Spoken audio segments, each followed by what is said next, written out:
Hello, and welcome to another edition of Civil War Reflections with Brian Steele Wills. Today, we're going to take a little bit of a twist from what we've talked about in the past in terms of focusing on any individual battles or campaigns or individuals. We're going to look at two people, but we're going to look at their letters as they wrote, not knowing what their fate would be, and they're writing home these last letters. And then I wanted to read to you a little bit about what their colleagues and comrades are saying about them when they're reporting back what has happened and offering condolences to their families. So we're going to start with a Confederate. That general's man by the name of Stephen Dodson Ramseur. And Ramseur's letters are found in The Bravest of the Brave, edited by George Kundal, and very fine set of correspondence of the general as he's writing back home to his wife and sometimes to his brother. So you get some of the letters are to the wife and some of the letters are to his brother. All of them are reflective of the period of time in which this soldier is serving, so that sometimes the letters are a little more action-oriented, and sometimes they're more quiet and poignant. But regardless, of course, they reflect his thinking at the time, or at least what he's willing to share with the loved ones at home. So we're going to talk about him in terms of his service in the Shenandoah Valley, or the Valley of Virginia, toward the end of the war in 1864, as Philip Sheridan is proving to be a formidable opponent, not only, of course, to Ramseur, but to all of the figures that are trying to defend the valley or trying to further the Confederate war effort by tying up troops, saving and protecting resources, etc. In the end, of course, Sheridan makes that a very difficult proposition for the Confederates, and it was difficult for Ramseur too, as we'll see in just a minute. So we're going to start with him, and then we're going to shift over to Edward Whiteman and look at he was a sergeant. We'll look at him. Of course, Ramseur was a general. So here's the letter, date line, camp near Strasburg, Virginia, October 17th, 64, of course, in 1864, my own darling wife. So this letter is going to be to his wife. He called her Nellie, and Nellie was about to have a child that Dodd Ramseur will never meet and doesn't even know the gender, as you'll see, but who ends up helping to preserve his memory even after Nellie is gone. So, my own darling wife, I received last night the following dispatch through the Signal Corps, quote, "The crisis is over and all is well," unquote. Though this leaves much to conjecture, yet it has relieved me of the greatest anxiety of my life. I am so anxious to hear from you further. I do hope that all is well. I hope my darling precious wife is well, and that our little darling too is well. Oh, I cannot express my feelings when I think of all you have endured and suffered for love of me. My heart is full of love and sympathy for you and my beloved wife. I thought it scarcely possible for me to love you more, but now it seems that I love you more devotedly, more tenderly than ever before. Oh, how I long to be with you. I don't know how I can bear to be separated from you much longer. Yeah, I feel like I must see you and be with you and our own little darling. Of course, I am full of anxiety to hear about all of the particulars of your illness. I want to know whether we have a son or a daughter. I do feel so thankful, so grateful to an all-wise and merciful Father that you have been brought, that he has brought you safely through all your trials, and that, quote, all is well, unquote. Let us endeavor, my darling, precious wife, to live worthy of the infinite love that is showered upon us. Yes, my darling, my beautiful wife, after so much mercy shown to both of us, we should be humble, grateful, and prayerful Christians. I am writing in great haste, which I know you will excuse. I will write you again in the morning. Give love to Mama, Sis Mary, and all. Tell Sis Mary, for pity's sake, if not for love's sake, write me a long letter about my little wife and baby. Oh me, I want to see you so bad. God bless my darling, and may he soon reunite us in happiness and peace, a joyful family. Goodbye, my sweetest darling. With love inexpressible, your devoted husband. So he went off to fight, and in that engagement, he's going to be severely wounded. There's a sense, perhaps, that maybe he'll be fortunate and survive the wound, but that's not going to be the case. But this is the letter, also written near Strasburg, Virginia, October 20th, 1864, so a little bit later, a little subsequent to that fight, sent to Mrs. S.D. Ramser, Milton, North Carolina, and it begins with the salutation, Dear Madam. So keep in mind, this is going to be a letter that's going to inform her about what's happened to her husband. I do not know how to write you, how to express my sympathy with your gruesome affliction, but the Christian soldier who has gone before us to the other world asked me to do it, and I must not shrink from the performance of this duty, however painful. I am writing by the side of him whose last thought was of you and of his God, his country, and his duty. He died this day at 27 minutes past 10 a.m., and had at the least the consolation of having by his side some who wore the same uniform and served in the same holy cause as himself. His last moments were peaceful. His wound was painful, but his hope in Christ led him to endure all patiently. He received his mortal wound yesterday afternoon between 5 and 6 p.m. at the post of honor and of danger, where he always was. Our troops had fallen back a short distance, but had reformed, and were stubbornly contesting a position over a hill which the enemy attacked from 3 sides. He exposed himself to every shot, cheering and encouraging all. I was not far from him when I saw his horse shot. He procured another, which was also shot, and immediately after he received his fatal wound, all in the space of a few moments. I ran over to him, got some men, and bore him to the rear, your brother joining us on the way. I then went off after an ambulance, I found it, but saw on returning with it that he had been left, as I thought, in the enemy's lines. This fear was soon after dissipated, however, by seeing him on Captain Randolph's horse, the captain running alongside and supporting him, and we got him then to the ambulance I had brought up. I thought he was safe then, not knowing how dangerous was his wound, and remained with the rear guard, where I was subsequently captured by the enemy's cavalry. I was carried to General Sheridan's headquarters, and learning that General Ramser had been captured, asked and obtained permission to remain with him. The road had been blocked up by wagons, causing a delay that gave the enemy time to get up and take him prisoner just south of Strasburg.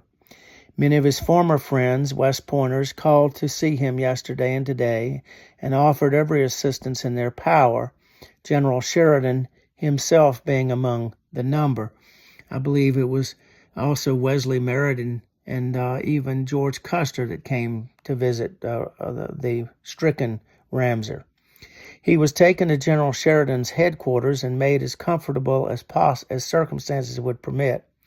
Dr. James Gillespie of Cutshaw's battery of artillery, a Confederate surgeon, assisted by the enemy's surgeon, attended to him and doing all that could be done under the circumstances.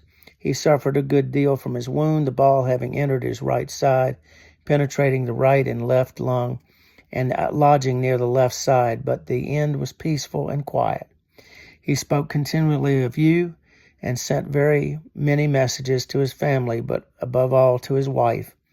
He told the ambulance driver to tell General Hoke, that's also a person who's going to end up being important to the recovery of remains, as we'll see in a minute, to tell General Hoke that he had died a Christian and done his duty.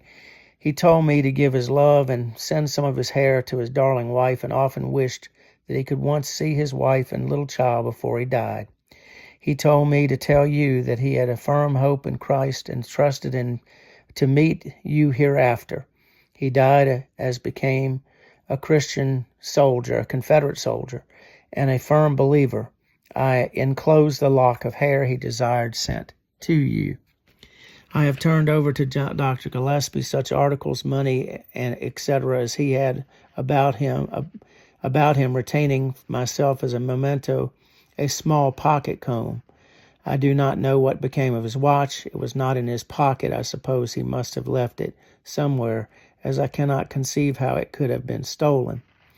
You will get the particulars that are omitted here, and may God comfort you as in your affliction and console you in his own good time, is the heartfelt prayer of R.R. Hutchinson, Major and Assistant Adjutant General of the Confederate Army.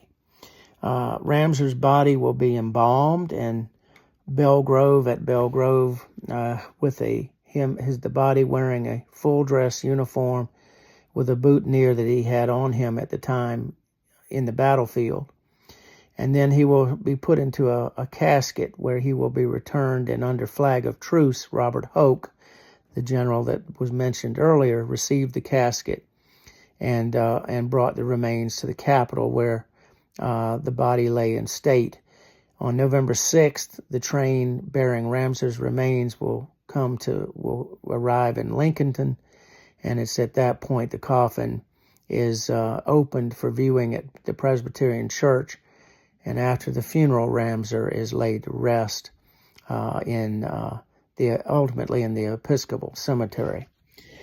Of course, he has a child that he does not know, he's never seen, and that child, Mary Dodson Ramser, helps to keep her father's memory alive, and that is not untypical, of course, of educated individuals who could articulate well both the last letter that he wrote, but also the letter of condolence that was sent in from his comrade. That's going to be true of Edward Whiteman as well. He is a New Yorker with the 3rd Infantry. He's going to be a sergeant with them, and is going to be killed outside of the works, or right at the works, of Fort Fisher in North Carolina below Wilmington. So his last letter is actually on board the steamship Atlantic. He puts it, near Fort Fisher, North Carolina, January 12th, 1865. And this letter is found in the very fine volume From Antietam to Fort Fisher, edited by Edward Longacre. So that's who took these letters and transcribed them and edited them for us. He writes his letter to quite a number of people: dear father, mother, Fred, Abby, Jim, Lily, Charles, Mary, and Elle, and the babies. And he says, your Christmas family letter dropped into camp on New Year's Day like a 500-pound parrot shell, a heavy piece of ordnance, a cannonball, a parrot shell, and administered such a shock of homesickness and hunger that I came near being annihilated. What had I, a free-going, half-starved soldier, to do with your savory turkey and mealy sweet potatoes and luscious plum pudding and hot mince pies and foaming lager? Ah, my friends, thus was it with the captain in ancient times, when afar off he gazed woefully at the smoking ruins of the beloved city of his birth, burned by a barbarous enemy. Now said weedy, Latin phrase, though without the rest. Well, if we all do see another Christmas, maybe it will be a jolly one. I am glad to hear that you had such a pleasant time. Our family is very fortunate indeed to have preserved thus far its circle unbroken, and to be able to meet and enjoy quietly on an occasional holiday. You will readily believe, without much assistance from me, that I long to rejoin you and resume my place in your midst. Let us hope that the year 1865 will restore peace in the country, and to all Americans the rights and privileges of respectable citizens. As ever, your affectionate son, brother, and uncle, Edward K. W. And then the letter that arrives that's going to bear the ill tidings that no parent will ever want to receive, the letter that comes to Stillman K. Whiteman of 195 Broadway, New York City.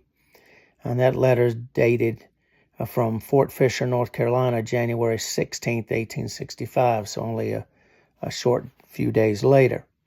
Dear Sir, one of the most terrible battles of the war has just been terminated in our favor, but not without removing suddenly from among us our beloved comrade, Edward K. Whiteman, whose long association with us has deepened our every sentiment into the warmth of earnest attachment. In him our country has lost a true soldier, always faithful in the discharge of his duties and unflinching in the hour of danger. Your family an affectionate son and brother, and we a worthy example and an associate who had endeared himself to us by his many virtues and by the open frankness of his character. He died while gallantly charging at the head of our regiment, and was among the first to enter the fort. He was buried this morning, and the grave marked so that it can be found at any time if needed. He was hit on the right side and expired immediately. I have a few things found in his knapsack which I have taken charge of. I shall send them to you at the earliest opportunity, and any further particulars you wish to hear of that you wish to hear of, you can learn from me. With much sorrow for your untimely loss, your obedient servant, First Sergeant John W. Knowles, Company C, 3rd Infantry, New York Volunteers, Fort Fisher, North Carolina, via Fort Monroe, Virginia. And of course, Stillman Whiteman was devastated by the loss of his son, as you could imagine. But he began to contemplate what he would do. He was not enjoying the best of health, and yet he felt he owed it to his son and to himself and the family to bring him home. And so he began a 1,600-mile trip to go to Fort Fisher to see if he could locate the body and maybe be able to retrieve the remains and bring them home. He will note in a sort of semi-biographical, autobiographical, whatever phrase you want to use, story that he had learned on Thursday morning, the 19th of January, 1865, from an announcement in the newspaper, in the Herald, New York Herald, quote, Sergeant Major Whiteman, 3rd New York Volunteers, was killed. And so that's how he knew that, plus the letter that confirmed all of that from the colleague. And so, of course, everyone was brokenhearted, as they were in the case of the Lincolnton, North Carolina native Stephen Ramser. The family was devastated, but immediately the father went down to try to see what he could do to obtain a pass. He used his connections with Gideon Welles, the Secretary of the Navy, to get an introduction to the Secretary of War, Edwin Stanton, and to get a pass. And he obtained that pass and went down to Fort Monroe. He went to the hospitals where he got a little bit more information about his son, about the circumstances of his son, people who were very positive. His captain said, I regret to inform you that your son Edward was killed being in the front ranks that commenced the attack and the storming of Fort Fisher. I had known him well for a long time. Edward was not rash, but was a bold man and never flinched from danger. He was correct and circumspect in all of his habits and deportment. I never saw him drink any spirits. He was strictly temperate and never used profane language. He was very social, kind, and affable, and was held in great esteem by the men of the regiment. Whenever engaged in battle, he was firm, cool, and collected, understood his duty, never failed to discharge it with promptitude and bravery. Perhaps the best description I can give of him is that I considered him a model soldier. So that's one thing that the father learned. He also learned a little bit more about the fact that he had been shot, as this person put it, he thought in the left breast by a minie ball from a rifle, and fell while shouting to the regiment to press bravely on to the charge. One of the friends that was nearby ran to him and tried to bring him some water, placed it to his lips, but his eyes were closed and he never opened them afterwards. So it was clear that he was gone. Stillman says, the sad reality now came over me that Edward was no more a living man in this world, and I left the hospital with a heavy heart and returned to the fortress. My aim then was to speed my journey as rapidly as possible. And of course, he worked to do that. He had to go through quite a number of stops to get where he went. He went to New Bern. He went to Morehead City, all North Carolina communities.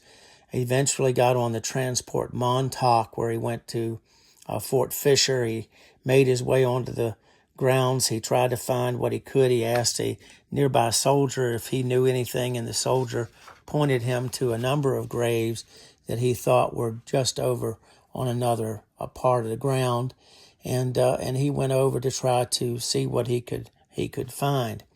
And the father said, I began to feel alarmed lest after my long, wearisome journey and constant anxiety and hopeful anticipation, it might be my sad lot to fail in the accomplishment of my purpose.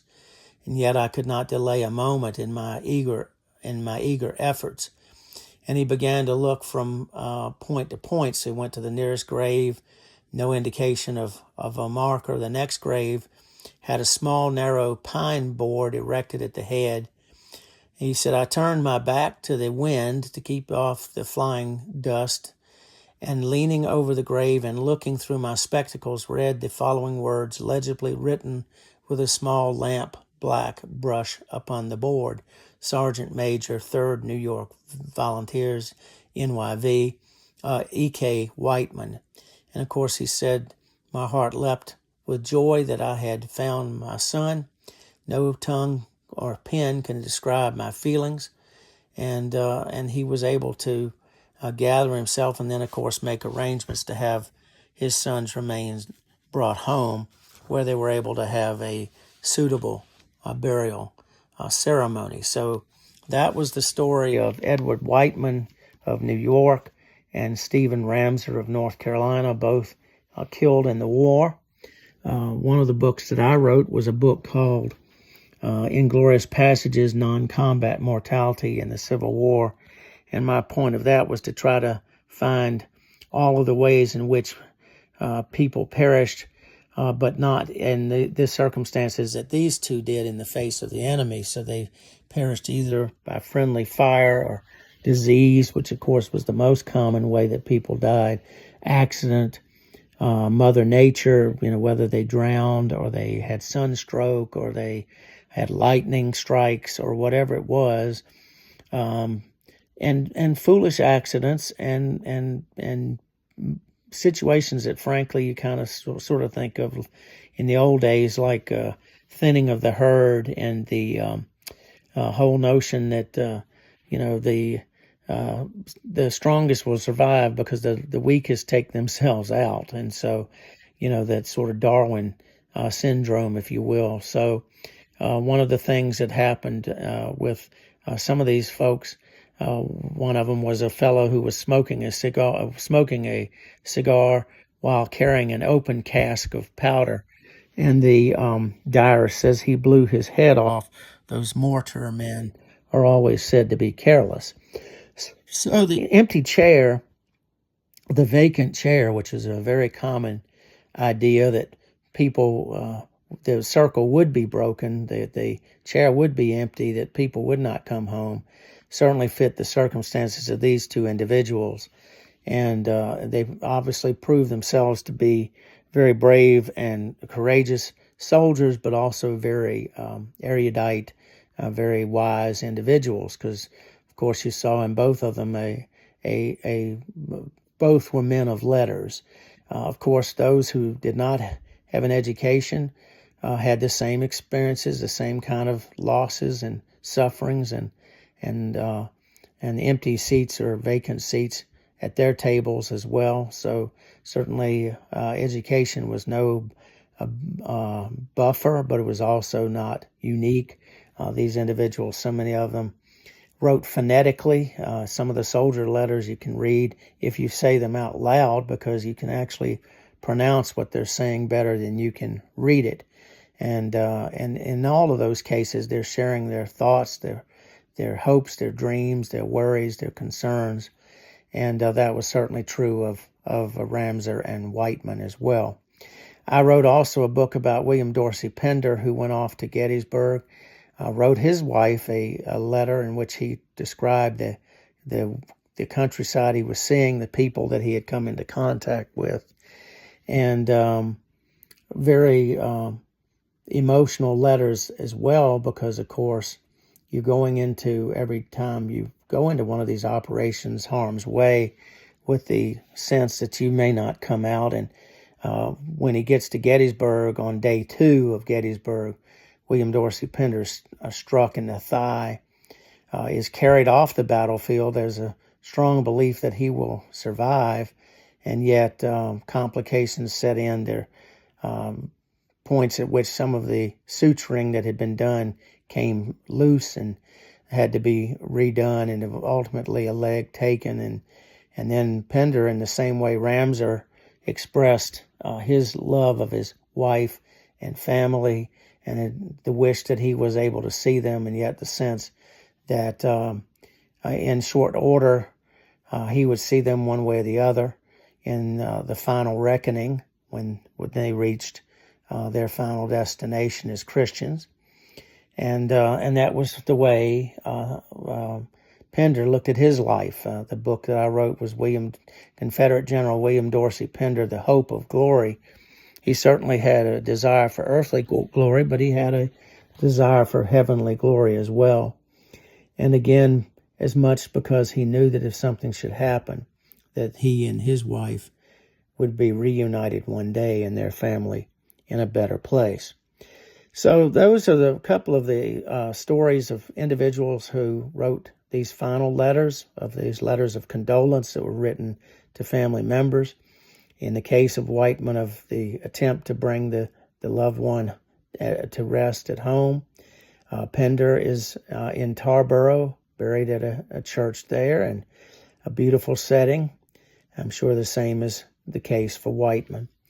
At any rate, I hope you've enjoyed hearing about these. It's certainly some ways depressing, some ways uplifting, in the sense of the fortitude and courage and Christianity and determination that these individuals displayed, and these individuals displayed, and their sense of love for their family that is commendable regardless of side.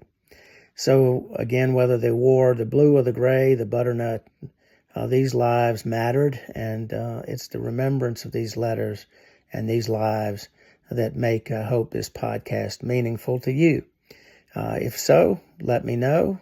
Join us again next time when we look at another topic in Civil War Reflections with Bryan Steele Wills.